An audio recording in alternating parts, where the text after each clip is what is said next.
Ernest Cline pode se considerar um escritor de sucesso. O primeiro livro dele, Jogador Número 1, foi lançado em 2011, virou um filme dirigido por ninguém menos que Steven Spielberg, que foi sucesso de bilheteria.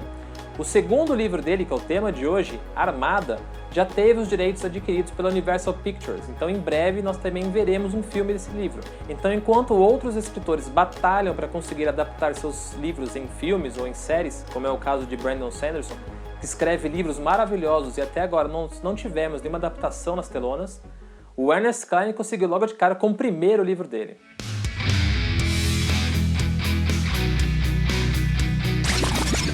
Bom, falando de Armada, é importante deixar claro que o gênero dele é um pouco diferente de Jogador Número 1. Para ter uma base de referência, eu considero o Jogador Número 1 mais um livro de aventura do que de ficção científica. Já esse aqui, ele é mais voltado para ficção científica do que para aventura, apesar de ser um mix dos dois, mas ele tem muito sim essa questão de ficção. O livro nos conta a história de Zach Lightman, é um jovem nerd viciado em videogame que teve a sua vida mudada da noite para o dia.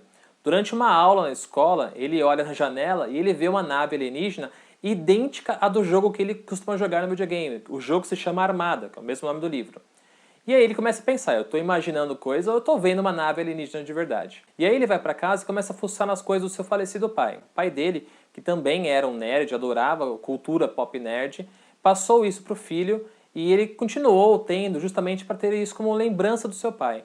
Então o jovem Zack, ele é viciado, como eu disse, em videogame, adora a cultura pop nerd e começou a mexer nas coisas do pai. Quando ele encontra lá um caderno cheio de teorias da conspiração. E nesse caderno ele falava que todo o conteúdo envolvendo alienígenas, e aí vai desde livros até filmes como Star Wars, eram na verdade preparatórios para a raça humana frente a uma invasão alienígena. Então no dia seguinte, ele descobre que o pai dele estava certo, de fato a Terra estava se preparando para uma invasão alienígena e ele, de repente, é chamado para a Aliança de Defesa da Terra. É uma organização governamental que justamente preparava os jovens para uma guerra através do jogo Armada. Então aí o livro me lembra bastante uma mistura de Independence Day com Ender's Game, porque os jovens jogavam esse jogo e esse jogo nada mais era do que um simulador real. Então as pessoas jogavam online achando que estavam jogando contra pessoas, mas na verdade estavam jogando um simulador de guerra real. E aí o governo pegou esses jovens, que eram os melhores jogadores de Armada, para justamente defender a Terra da invasão alienígena. The world needs you. You were bred for this. You alone can understand the enemy. Então o livro começa de uma forma muito promissora, começa de uma forma muito legal.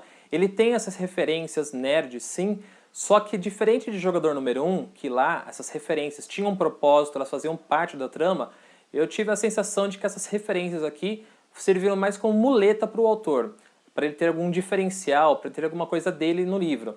Detalhe que toda a história parece que passa em 24 horas somente. Só que a partir do momento que o Zack é recrutado e ele vai para o seu treinamento na Aliança, a partir de então o livro começa a ficar um pouco cansativo, porque ele perde aquele ar de mistério. Parece que a trama já é meio que esperada, ela flui de forma natural, mas ela não tem nada que te prenda na história.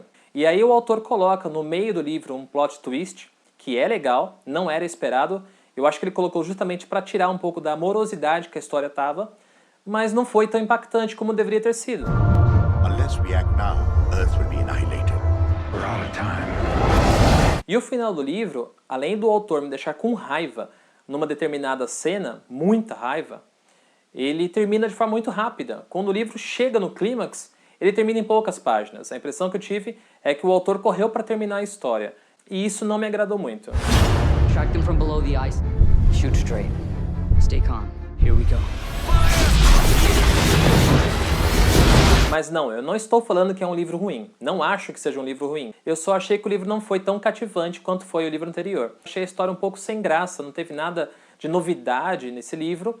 Eu acho que até por conta da minha experiência com o Jogador Número 1, que eu gostei bastante, eu estava com expectativa muito alta desse livro, e ele não atendeu essas expectativas. Mas se você gosta de livros de invasão alienígena, que não é bem o meu forte, esse livro realmente você vai gostar. E ficamos por aqui. Se você já leu o livro, coloca nos comentários o que você achou dele, se você concorda com a crítica ou não.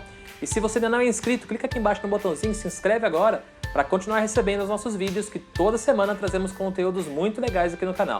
Até a próxima!